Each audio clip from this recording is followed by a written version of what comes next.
Hi, everybody. Welcome to Discover College Soccer. I am extremely excited today. This one's personal for me to be talking to Coach Travis from my alma mater, the Catholic University of America. Welcome, Coach. Yeah, it's great to be here. Thanks for having me. Glad you could make it. And I broke my own rule. Normally, with this fake background I made, I promised I would never wear a red shirt because it's just too much red. But I had to break out the Catholic University garb for today. So. Yeah, I think it's mandatory, and I really appreciate that. That's good. We both have some Catholic gear on today, That's so that's right. good. Awesome. Well, Coach, let's just get right into it then. Back when I was playing college soccer, it was you had to handwrite a letter to a coach, and hopefully they got it and responded in some form or fashion. But things these days are a lot different. So, how many inbound contacts do you think you get in a day or a week about kids wanting to play there? Sure. I remember those too. You would write a letter, and then you'd get a form, questionnaire back a couple of weeks later. So it took a lot longer to do any of those things. But nowadays, the majority of our prospects will be sending emails. It really depends on the time of year. I would average it out to 10 to 20, maybe a week. Obviously, as we start to look towards any kind of showcase tournaments and things like that, that number will rise quite a bit just because folks are wanting to get their names out there. But yeah, we'll sift through probably anywhere from 10 to 20 on an average throughout the year. So when you mentioned showcase tournaments, things like that, when are you going out and looking at players? What year in high school are you generally focusing on? Yeah, for us, it's a little different. Obviously, we're a Division III institution. We'll always sort of keep them in our memory bank. So like this weekend's a good example. We go out, there's a local tournament. So we're going out to see some players that we're still finishing with the 22s. But we get there a little early and we have an eye towards obviously our 23. So we're starting to build those names and those relationships now. I wouldn't say not to start, if you're 24 or 25, so sophomore, even a freshman. But on the Division III side, that's a little bit early for us. We'll start having committed players probably the earliest for Catholic University is going to be towards the end of summer before their senior year. And like I said, the latest, we'll get them up until, if you look at our board right now, we still have 4 players that are there that we're waiting to make a decision on, a number of different reasons for that. So it really runs all the way, start to finish. But typically junior year is when we're really starting to key in on players. And what do you like to see in that first communication from a prospect? Yeah, so for me, it's really important to talk about Catholic University. So if you're looking at 2 different prospects, and an email comes in, and this one over here is, dear coach, I'm interested in Catholic, and then it's just all about them. And then this one over here is, dear Coach Beauchamp, and I really like DC. I'm interested in engineering or business or one of the programs that I think we do well. I noticed that you guys have had some success within your conference. Now all of a sudden my interest is piqued because that prospect has done their homework. And so that will sort of lean towards that one a little bit more.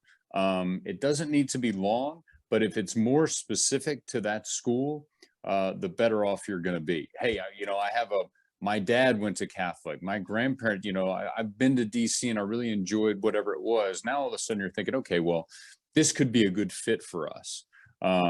So those, I think if you personalize it a little bit, it does take much, 1 or 2 sentences.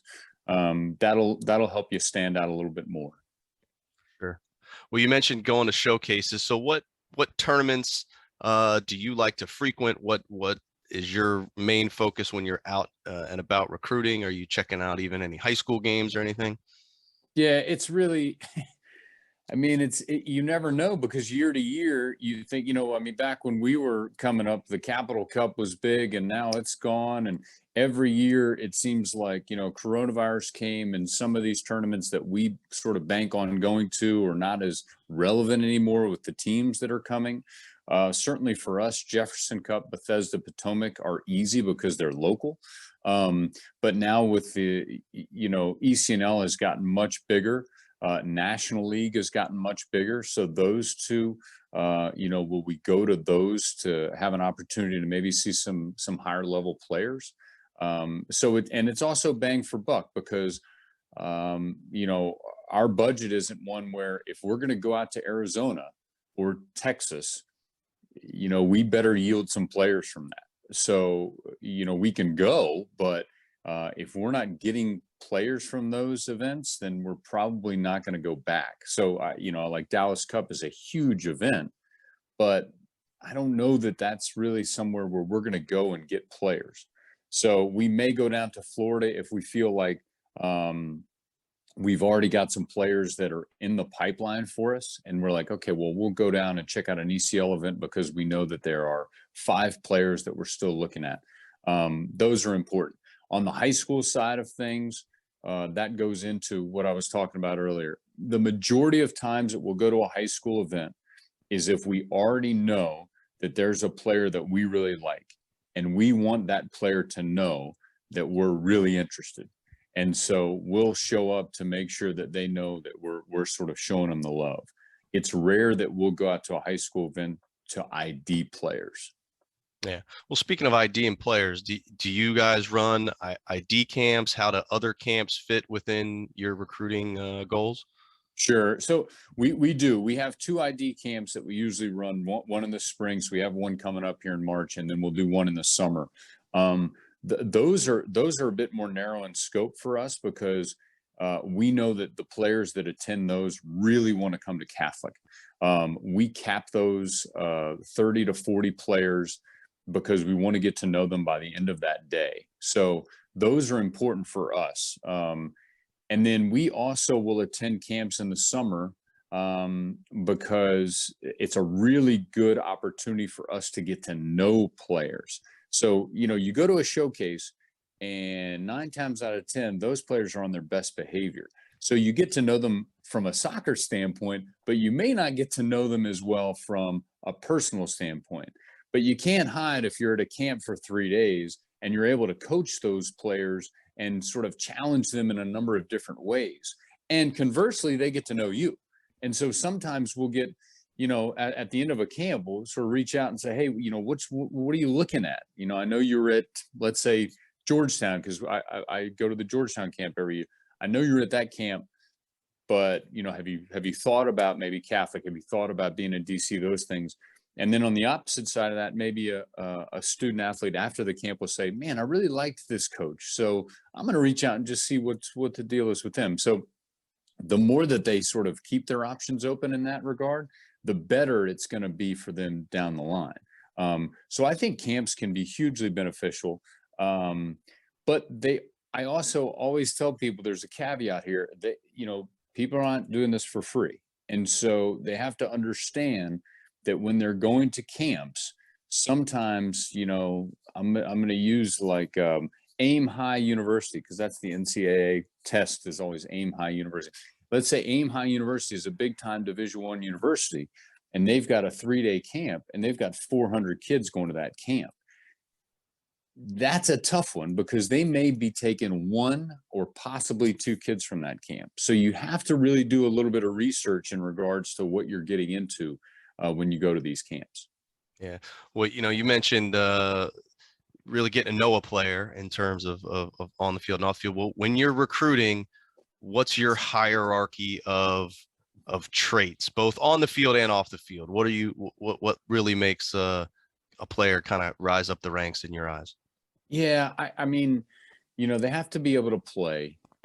So I always say, oh, character is the number one, and it is number one. But I'm not taking a really high character player who, at the end of the day, is not at the level that we need.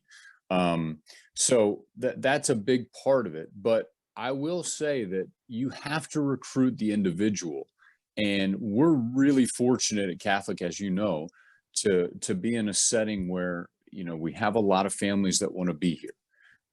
So from that standpoint, we have maybe a better starting point than some other schools, when they come for a visit, how they set the visit up.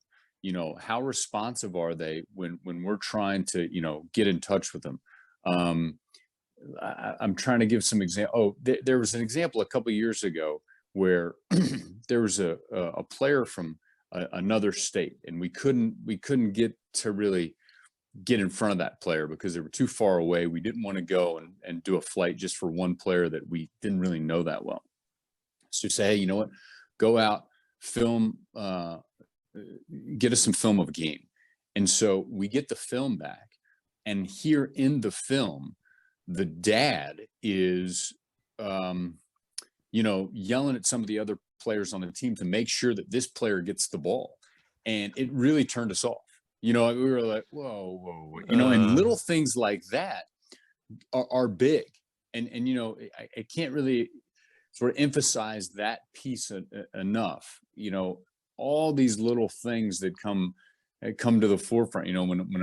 When a player comes and sits with us, are they making eye contact? Are they answering the questions? Are they deferring to mom or dad? When we talk to club coaches and things, asking them those questions about like, well, how do they respond to challenges? And I think those are really important because you can fall in love with a good player, but you got to make sure that how that player is going to be when they're in their sophomore year and you're dealing with them one-on-one. Sure. And I think that's a tough part of it. Absolutely. Well, you guys are Division III, obviously. So there's no athletic money being doled out. Now, I was lucky enough to receive academic aid, which is what allowed me to attend Catholic University. What is the aid situation these days for a lot of your players? Yeah, so I don't know that we have. If we do, it may be one or two out of a roster of 30 that are not on some form of merit aid. Yeah. So merit or need-based aid. We're a private institution. Our biggest hurdle is the cost of attendance. So admissions does a good job. And you'll hear this if you're a parent or a student athlete. This is like one of the first things you hear, right? Like the better off, the better student you are, the better off you're going to be. And that's not just for Catholic. That's anywhere. And so we're on a sliding scale. So when we are going against the best way I can sort of describe it is if you have a school that does not offer merit money, and you are in the dreaded upper middle class, I'm just going to say, and you are not up for, some sort of need-based aid. Well, all of a sudden you get merit from Catholic. Let's say you get $25,000 off the cost of attendance. Now, over a 4-year period, if you're looking at that other school that you're not going to get need-based aid on, that's $100,000 after 4 years. And so those are sort of the families that we can really hone in on. But the bottom line is the better student you are, the more money you're going to get as it relates to a merit-based scholarship. And that's one of the things that you want to really kind of investigate early on, because you can fall in love with a school and then all of a sudden it's like, mom, dad are like, well, I don't know if we can make this work. So Right. when you start to realize how that works, the better off you're going to be. So, how do transfers and walk-ons kind of figure into your roster? Well, we've had a few transfers over the last couple of years that have really enhanced our roster, and we've been able to do that because they have existing relationships with current players on the team. It hasn't been a ton, but we do have that. Most of our transfers are local, and sort of went away to maybe a larger Division I. They felt like they had a bigger opportunity and they came back. I think that's becoming more and more prevalent these days. There's a lot more international influence at the Division I level. And so a lot of the domestic kids are going because they see an opportunity and it may not work out. And so now there's an option for them at Division III. So, but the percentage for us at Catholic is really small. And then in terms of walk-ons, the reality of it is we've taken 3 walk-ons in my 15 years. Is really difficult because of the numbers. And the majority of time we'll see players in the recruiting process, and we'll say to them, look, we'll offer them a chance. So we'll say, look, if Catholic is really where you want to be, come on and we'll give you an opportunity to walk on. But we probably know somewhere that it's going to be tough, because as a walk on, you've got to be better than the top 10 on the existing roster, if that makes sense. Mhm. So if you're in the bottom 10, you may be okay, but in terms of a walk on, that's another body that you have to sort of take care of within the program. So you have to really be an impactful player, and that's why it's more difficult as a walk on. Is the reality of it. I could say Yeah. like, oh, there's and there's always a chance, but it is tough.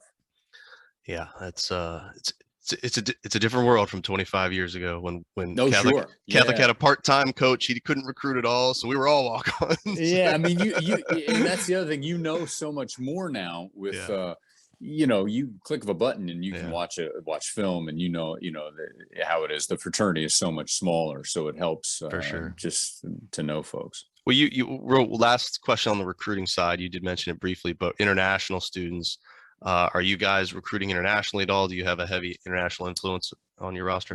We really don't. I just don't think that the university is not set up as well that way.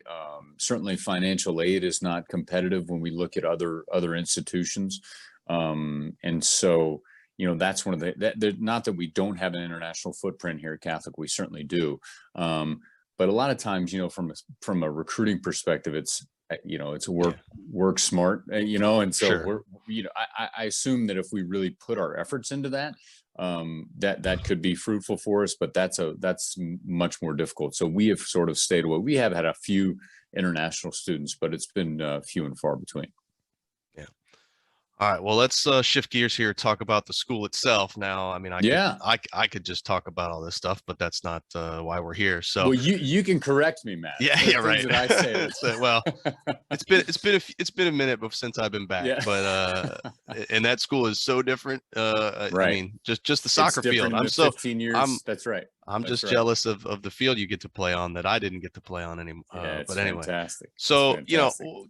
the purpose of these videos really is to try to help let people in a little bit deeper. So what are some things? I mean, you've been there 15 years. You have some really good insight. What are some things that are awesome about Catholic that I'm not going to find just by clicking around the website? Yeah, I think I tell a lot of people it's a gut thing, right? When you go around and you look at these schools, a lot of times you go and you go to a campus and you have a gut feeling about it. I always tell people it's a lot like buying a house. You go into a house and you sort of, hey man, this is, and Catholic really has this. It's a unique blend, because when you're on campus, it feels like you're on a college campus, and you walk off of campus and you're in the heart of Washington, D.C. And I think that that's something that you don't find at other urban institutions. A lot of places you're having to walk across, major thoroughfares to get to class, and you're actually a part of that. The city, and here we are part of it, but we have our own campus, and I think that's one of the things where you can tell people, but until you get on campus you don't realize just exactly what that means. I mean, we have a great amount of space here in an urban setting, which is just really, it's pretty nice, to be honest. I think you hit the nail on the head for me. I mean, it's you're on campus, you look around, there's trees, there's grass, and then oh wait, I'm in the nation's capital. Yeah, what's that weird? Oh, it's the metro. That's right. Yeah, The metro's come by because we got a yeah. metro stop right here. So uh, it's that is one of those the, things. the fun fact I always blow people away with is, besides the federal government, who is the second largest landowner in the District of Columbia, the answer There you is go. the Catholic University of There you go. America. So you That's do right. have that space. Um, well, all right, now to the stuff that is more school specific that I wouldn't be Okay. able to answer these days, at least. But in the time that they're there, how are students balancing those commitments between academics and their sport? Well, we do have a large amount of student athletes. 30% of our student population are athletes, and I really think that helps, and that lends itself to a better relationship among the athletes and maybe the professors that you wouldn't find at other schools. And I also, to be perfectly honest, our students do better in the classroom than normal students. And so I think from that really helps us, and we've developed those relationships because our engineers are doing really well, business, architecture, I could go on and on.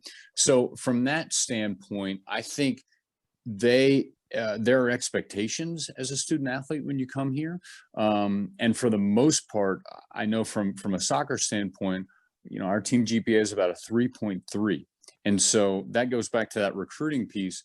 If we know that students are going to be a good fit, that's easier for us because then we don't have to hover over them. We know that they're going to take advantage of being here at Catholic. I mean, I'd love to say the reason that we have a great program is because people want to come and play soccer here, but it's only one part of a bigger picture. And I think our students, and for the most part the student athletes that we have at Catholic, understand that, which is different than certainly where I went to school.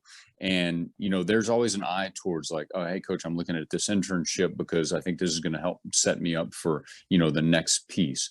So they do get it, and I think our professors do a really good job of cultivating that as well. So it's a good relationship, and I think they're able to handle the commitment and the workload even probably better during season than they are out of season, because the more time, what is it, idle hands, that whole thing. So we have to make sure that they're busy.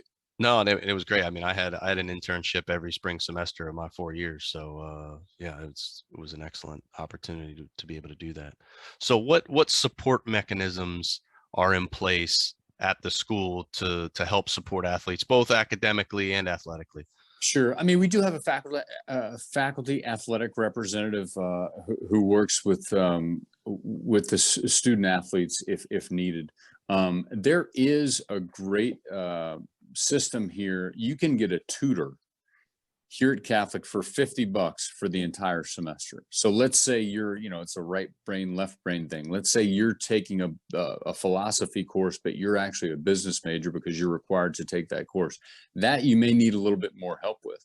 So you can go up to the Center for Academic Success, and you can get a tutor and meet with that person once, twice a week for really a limited amount and of money, that is. And so I think that's a really helpful thing for us.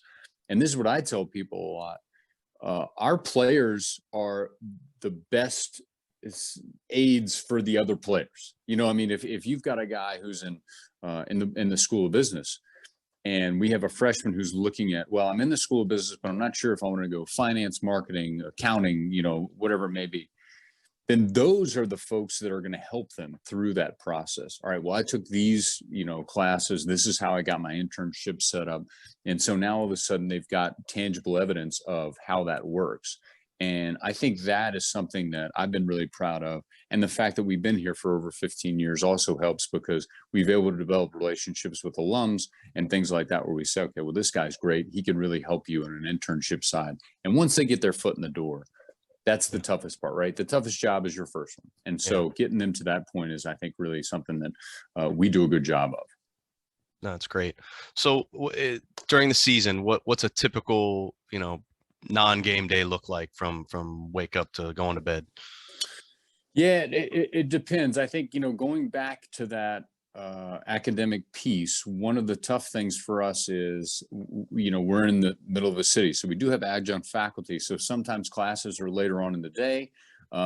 So we may train in the morning. This past season, we trained in the morning on Mondays. So we did Monday mornings. Sometimes the players like that, because by 9 o'clock, they're done essentially with their day. And they'll come in, locker room. We'll usually do any sort of scouting report or film stuff after training, because a lot of times if we have training at 6, players are just coming from class, so they're running up. We want to make sure that we get done what we need to do on the field. I will usually tell people on average it's about 3 hours a day from the time you leave your dorm to the time you return. Sometimes that's more, sometimes that's less. And then individually, if players want to come in for film, if they some take advantage of the assistant coaches that are here, can go out and get extra work, that's always available. We open up training 30 to 45 minutes beforehand. I myself love to play soccer tennis. So we have these soccer tennis nets. We set them up, just something competitive for the players to come up and get their minds in the right space so they're ready for training. And so that's usually what we would do on a non-game day. Okay. In terms of game days, when I played there, we were in a different conference than you guys are in now. So how much travel do you guys generally do? What's about the typical radius of your away games during the season? Yeah, so with the exception of a school out of Baltimore who's in our conference, every other in-conference game is on a Saturday. So that's beneficial for us because we do travel 3 to 4 hours for those conference games. So what we try to do then is to mix in more localized teams for the midweek. So we'll go, Philadelphia is usually about as far away as we would go, and that's about 2.5 hours. And so that's the good thing about where we are geographically, is that we have enough good teams that we can play within that driving distance, that if we kick off at 7 o'clock on a Wednesday night, we may not have to leave until 3. And so, the players can be in class for the majority of the day and they don't have to miss that. So that's what we'll do. And there's a couple of schools in our conference that, beyond 4 hours. So sometimes those are overnight trips. We'll head up on a Friday. And we obviously will use that as a good team sort of bonding exercise. And I love it when we have the players together and pretty focused in that regard. So, but that's only usually once or twice a season. Yeah. Okay. Well, let's talk more about the team and in-season stuff. So you said, I think you carry around 30 on the roster. So if I'm an incoming freshman, any chance I'm seeing the field? How much playing time should I expect coming in? I hope so. I hope so.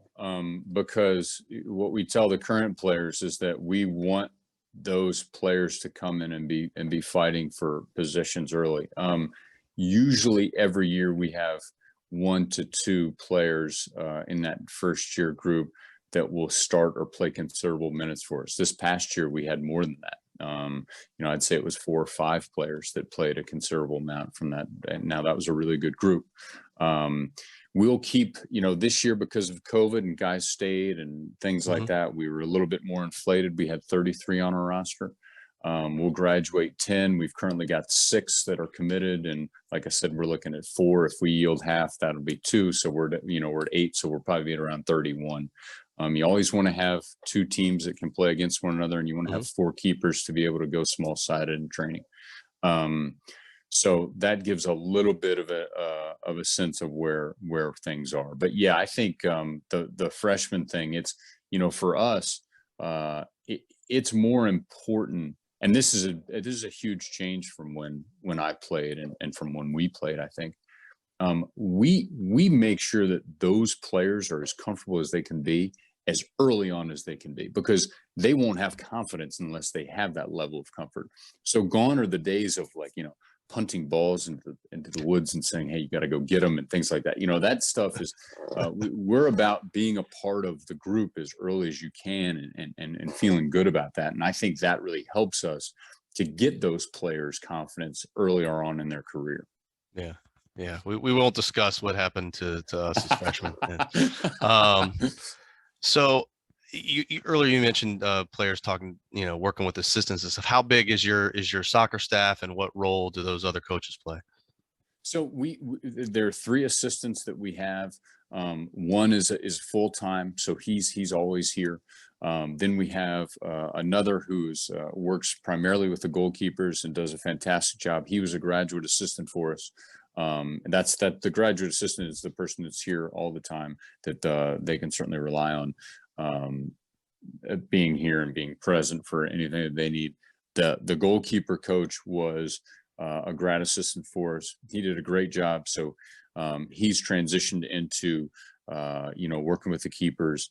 He's here for training, but usually he's not here during the day, has another job that he works with, is soccer specific. And then our final assistant is more of a volunteer who played, he played at high level Division III, and he really works well with the players. So I think it's great because they all have somebody that they can relate to maybe a little bit better than another. And Mhm. so, and it also helps because when we're out at training, it can, there's always a different perspective that other coaches have that maybe you don't. So we're really, um, I think we're very fortunate in that we're in DC. And so there's a larger pool of folks that want to be involved in college soccer, that we can pull from. And it also helps to have more eyes on the road because all these guys love to go out and watch players. They Yeah, want to be the one who says, well, I was the one who ID'd him. And that's so right. there That's you right. go. Well, how would you describe your style of coaching and your team style of play? Yeah, I think from us, we set standards and have expectations, and those are some things that are really, sort of non-negotiable items. Respect one another. Respect is a big one for us, and I feel like that's where that's our starting point. And then with the coaching, we really allow players the flexibility to be who they are. And then within that framework, we want them to be the best at whatever that is. So, I think we don't have enough time in the 4 years to really mold them into what we really want them to be. So well, that's not necessarily true, but what we want to do is to make sure if a player is great at being creative and taking players on 1v1, we're not going to say, hey, you got to limit it to 1 or 2 touch every time you get the ball, because that's not realistic for that player. And that player is not going to thrive here. So, conversely, if there's a center back that's a prototypical sort of piano mover and not a piano player, then what we'll say is go win, be a ball winner, chase people down. And then once you get it, give it to somebody that knows what they're doing. And I feel like that really helps them be a better player and be more confident in the system. And then helps us. We'd love to be able to play, but everyone says that I want to play and knock it around. But you got to have close to 15 players that are at a totally different level to be able to get away with that day in, day out at our level, because you're going to have some teams that just press you and you've got to be able to handle that. And the ball's in the air and they play direct. And, the best teams we've had here have been able to handle both. A game where they go out and they're playing and it looks really good and you love to watch it. And then there's the next game is totally different and they can handle that too. And those are the teams where I look at it and I say, okay, we've got something special because these guys can be able to handle that. So we've got to coach to that, if that makes sense. Yeah, no, absolutely. Um, we're sitting here talking in February, so it's off season. Yeah. What does your typical off season program look like? So we're limited by the NCAA as to what we can do. So the majority of it is up to the players. We do have a strength and conditioning component. They come in right now. They're coming in Wednesday mornings and Friday mornings to get workouts in. Now those workouts anyone on campus can join. But they are 6:30 in the morning. So the majority of the time, it's only our players and they're in there and they're going through a lifting regimen. And then on those other days, they're expected to make sure that they're getting out and getting runs in and things like that. They should be playing. That's another part of that recruiting piece. We have to be able to bring in players that are passionate about playing soccer, because they should want to go play any opportunity that they have. And that's going to make them better. Then in the spring, again, we come back from spring break. We only have 5 weeks, 15 dates, and then 1 day of competition that we can't exceed, a certain time limit. So it's really, we have one player right now who's in Rome, who's studying abroad. We tell players if they have the opportunity, certainly during that spring of their junior year, to take advantage of that. But the commitment level is a little bit different on the Division III side. And you talked about having internships, and as much as we want them focused on soccer, they're also here because we know that they're going to do really well in whatever they've decided to do. So this is a good time for them to explore that. For sure. Well, Coach, I appreciate it. I got one last question. This is kind of the Okay. catch-all. You get to just free form here. What else would you like, prospects, parents, anybody to know about your program, about the school, anything like that? Yeah. I think everyone says that their place is a special place, right? So that's what I'll start by saying, our place is a special place. But I think what makes it special is the players within the program. And so I say that because when players and families come to visit, I think they see it and they're okay. Well, the hook is there, and that's great. But when they sit down with our players and they talk to them after 30 minutes, they're hooked. Man, these guys they really love each other. They really care about what the other player's doing. And we have a lot of different personalities, just like anybody else does. But I think the culture that players have been able to build here, is what really allows us to sort of punch above our weight. And those guys, when it's time and they have to handle adversity, they do it together.